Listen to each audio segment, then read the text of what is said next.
J'espère que vous allez bien, j'espère que vous vous portez bien. Nous venons de confirmer une information importante au cours de nos investigations. C'est historique. Je pense que c'est historique. Il faut le dire, je ne pense pas, c'est la vérité, c'est historique.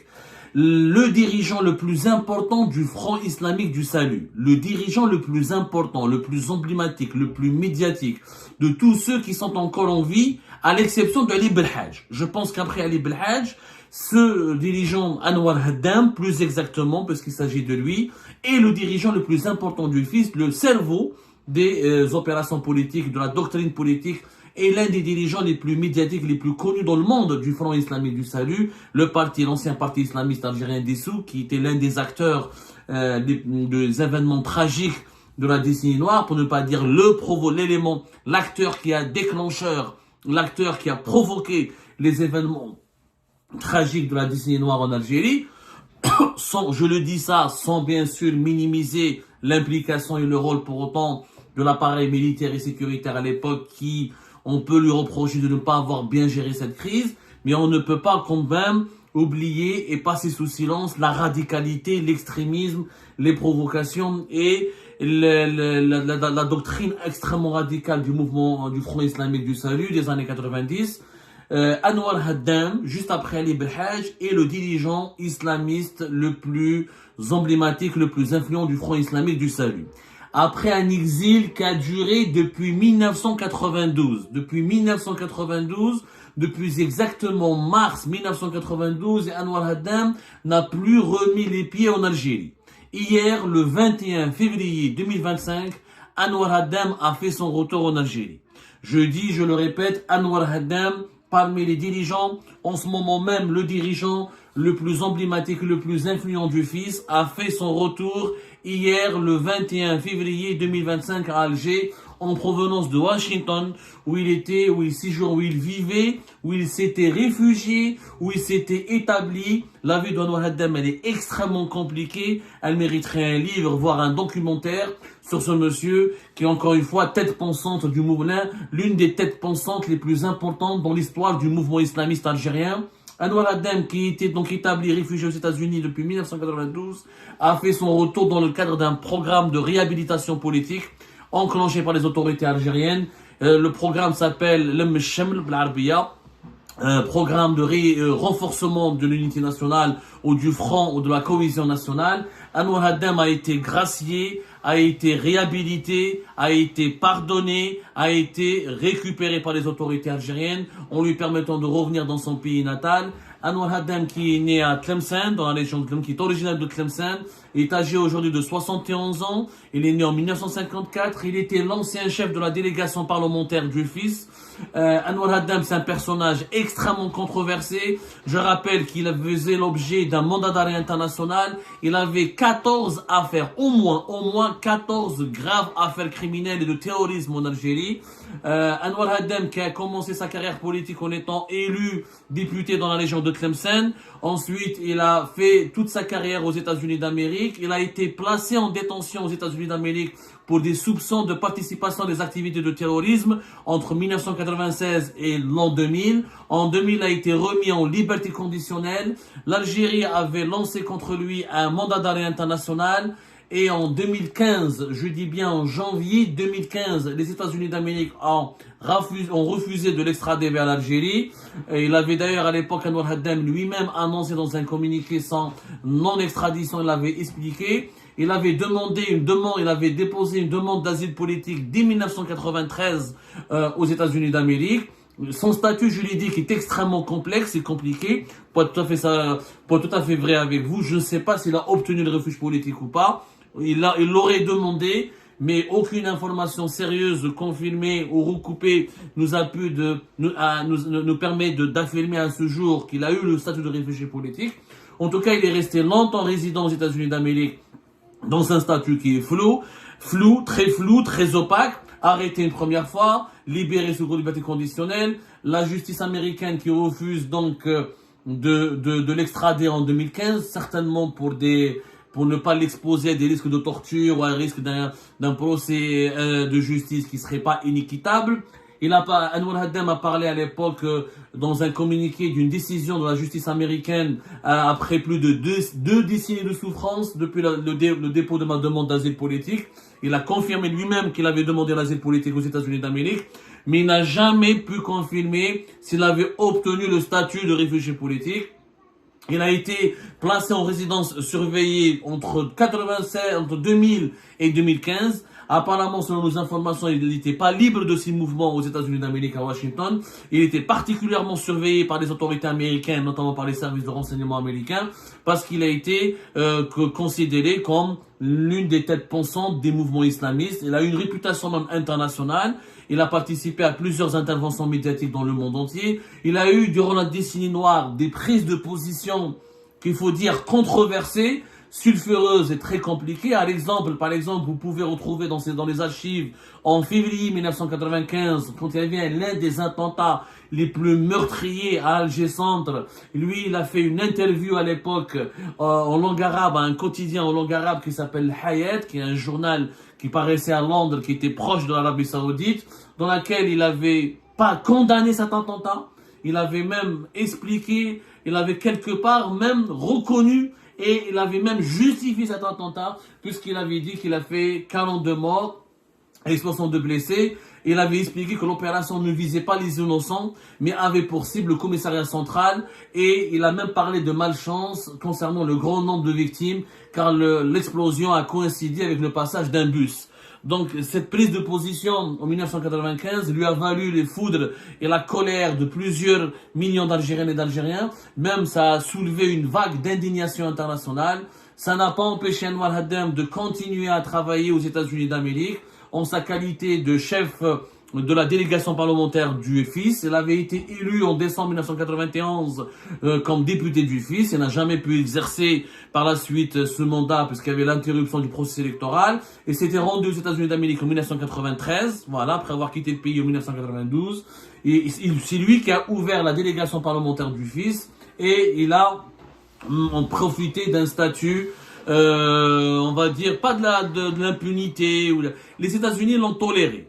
Les États-Unis d'Amérique l'ont toléré, mais sans pour autant le protéger, sans pour autant lui permettre de faire tout ce qu'il voulait, ou lui ont jamais donné un chèque en blanc. Voilà. Il n'a jamais bénéficié, il faut dire la vérité, aux États-Unis d'Amérique, prison, contrôle judiciaire, liberté conditionnelle. Il a toujours été très surveillé. C'est un docteur en physique nucléaire. Il a été diplômé, il a étudié aux États-Unis d'Amérique. Et il est très connu, il a pas mal d'interventions médiatiques, d'articles de presse, d'ouvrages. Il est extrêmement connu dans les milieux islamistes algériens. Son retour devait avoir lieu il y a des années de cela. Dans un passé très lointain maintenant, pas récent, il devait revenir en 2005. Abdelaziz Bouteflika voulait le faire revenir en 2005 en Algérie. D'ailleurs, lui-même avait annoncé que il allait revenir, qu'il allait rentrer, qu'il a reçu une invitation de Abdelaziz Bouteflika dans le cadre de la réconciliation nationale, dans le cadre de la charte nationale pour la réconciliation nationale, et qu'il allait accepter de dialoguer avec les autorités algériennes, et qu'il allait accepter de dialoguer avec les autorités algériennes, qu'il allait tourner la page des années 90, mais finalement ça n'avait pas abouti, puisqu'à l'époque, l'aile dure des services de sécurité en Algérie et certains généraux de l'armée algérienne avaient catégoriquement refusé son retour, et parce qu'ils estimaient que c'était quelqu'un de radical, de violent et d'extrémiste, et que s'il devait rentrer en Algérie, il devait être jugé et emprisonné. À l'époque, c'était Abdelaziz Belkhadem qui l'avait d'ailleurs contacté, qui lui avait adressé une invitation. C'était en octobre 2005, et il devait revenir dans le cadre de la réconciliation, dans le cadre des mesures de l'amnistie, de la réconciliation nationale, pour rentrer en Algérie et pour retrouver les siens, pour retrouver sa famille, pour participer à la vie politique en Algérie, dans le cadre des dispositions de la charte pour la réconciliation nationale. Ça n'a pas pu être fait à l'époque, ça a été compromis. Il voulait même créer un nouveau parti politique, il a créé même un nouveau parti politique qu'il voulait lancer en Algérie. J'ai oublié comment s'appelle le parti politique, le MGLS. Je crois qu'il s'appelle le MGLS, ou il avait créé un parti politique qui n'a pas tardé, qui n'a pas pu vraiment activer sur le terrain, qui n'a pas eu la même aura ni le même prestige que le fils des années 90. Son retour aujourd'hui, pourquoi maintenant? Parce que depuis 2023, les services secrets algériens négocient avec lui. Et qu'aujourd'hui, avec Nasser Djen à la tête de la DGSI et le général Sadr à la tête de la DDSE, il y a eu une approche extrêmement approfondie avec Anwar Haddam et qu'à 71 ans, il y a eu un accord qui a été conclu clairement entre Anwar Haddam et les services secrets algériens dans le cadre de cette politique de l'Emshem, dans ce cadre de ce programme de la réhabilitation de certaines personnalités politiques classées comme terroristes ou classées comme subversives ou classées comme ennemis du pouvoir algérien de par leurs engagements politiques ou leurs opinions politiques ou leurs activités politiques jugées subversives et dangereuses pour la stabilité et l'unité nationale. Bon, Anwar Haddam, c'est un ancien du fils. On parle des années 90, on a parlé de sa position par rapport à l'un des attentats les plus meurtriers du pays en 1995. Il a eu donc une position extrêmement controversée et sulfureuse dans l'histoire des événements tragiques de la décennie noire. Son retour a été saboté en 2005. Aujourd'hui, clairement, il y a une nouvelle génération de dirigeants algériens qui veulent tourner la page des événements sombres des années 90 et qui veulent réutiliser ou réhabiliter ou permettre à Anwar Haddam de jouer un rôle politique interne. Je crois pas qu'Anwar Haddam est rentré en Algérie gratuitement, juste pour passer des vacances, ou juste pour retrouver ses proches, ou juste pour terminer ses jours et terminer sa vie. Je pense qu'il va jouer un rôle, il va être certainement médiateur avec énormément de personnalités politiques du courant islamiste. L'objectif, je pense, affiché du pouvoir algérien actuel est d'apaiser la situation politique et d'asseoir sa légitimité de façon définitive et d'asseoir son contrôle sur l'ensemble de la situation sécuritaire et politique du pays et de s'imposer comme l'arbitre indéboulonnable, l'arbitre sans lequel aucun éléphant politique, aucun projet politique ne peut se faire dans le pays. Les islamistes comptent en Algérie, qu'on le veuille ou non. Les islamistes comptent beaucoup, ils ont une influence, ils ont une popularité, ils ont leurs électeurs. Le fils, il a son électorat, il a son descendant. Ali Belhadj, il a ses partisans, il a ses fans. Anwar Haddam, il a ses partisans, il a ses fans. Ils ont leurs abonnés, ils sont suivis sur les réseaux sociaux. Leurs interventions médiatiques, elle est suivie. Yani, on peut pas nier, c'est des personnages importants dans l'histoire politique et dans la scène politique algérienne. Qu'on les aime, on les aime pas. Alors, je suis pas un islamiste, vous connaissez mon engagement. J'ai un regard extrêmement critique contre les islamistes. J'ai un regard extrêmement critique sur le fils. Et je suis peut-être même pas favorable à leur retour. Mais force est de constater que si on veut assurer la cohésion nationale, assurer le front interne du pays, si on veut renforcer les rangs de l'Algérie, si on veut éviter des divisions internes, si on veut éviter la zizanie, si on veut éviter les troubles politiques internes, on est obligé de lancer un dialogue. Et le dialogue doit se faire avec toutes les composantes de la scène politique algérienne. Le dialogue doit se faire avec toutes les sensibilités, toutes les tendances, y compris les tendances les plus radicales et les plus extrémistes. Ça reste, Anwar Haddam reste un Algérien. Qu'on le traite de terroriste, qu'on le traite d'extrémiste, qu'on le traite d'homme violent, qu'on le traite, parce que lui, après, il a des explications. Lui, il se défend. Anwar Haddam s'est toujours défendu. Il dit que non, mes propos ont été mal interprétés, détournés, manipulés. Je n'ai jamais été favorable à la violence. Je n'ai jamais cautionné les attentats terroristes. Lui, il a une autre version des faits. Peut-être qu'on devrait l'interviewer un jour. Peut-être qu'on devrait lui parler un jour. Peut-être qu'on devrait effectivement lui demander des explications pour transmettre toutes ces informations à la mémoire collective de l'Algérie. À un moment donné, la population algérienne doit pouvoir accéder et faire son propre récit, pour écrire son propre histoire, pour s'approprier de cette propre histoire en accédant aux témoignages les plus cruciaux et les plus sensibles des acteurs eux-mêmes clés des événements des années 90. Aujourd'hui, l'Algérie de 2025 n'est plus l'Algérie de 1995. Elle a changé. Il y a d'autres défis, il y a d'autres menaces. Les menaces sont davantage extérieures par rapport à notre environnement géopolitique immédiat, le Sahel, la Libye, le problème avec le Maroc et le Sahara occidental, le bassin méditerranéen. On voit qu'il y a des défis qui sont énormes, les menaces qui viennent du Proche-Orient, l'effondrement de la Syrie, la naissance d'une nouvelle Syrie. Même en Syrie, on a bien vu en Syrie des anciens de Daesh et des anciens d'Al-Qaïda sont revenus au pouvoir, ont été installés au pouvoir, ils commandent le pays et ça se passe plus ou moins bien jusqu'à maintenant.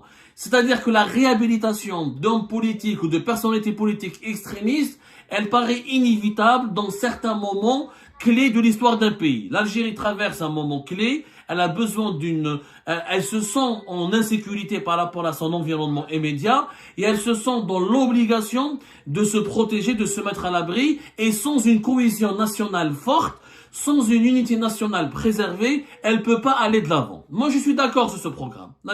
Sauf que je ne comprends pas pourquoi on dit oui à Anwar Haddam, pourquoi on réhabilite Anwar Haddam, pourquoi on accepte le retour d'Anwar Haddam, alors que des journalistes comme Abdou Sammar, des hyperactivistes, des youtubeurs, des personnalités politiques qui ne sont pas du courant islamiste. Parce que moi, ce que je remarque, c'est que le programme de Meshem, il profite davantage aux éléments de l'ancien fils, au Coran islamiste. On a l'impression qu'il a été taillé sur mesure que pour eux.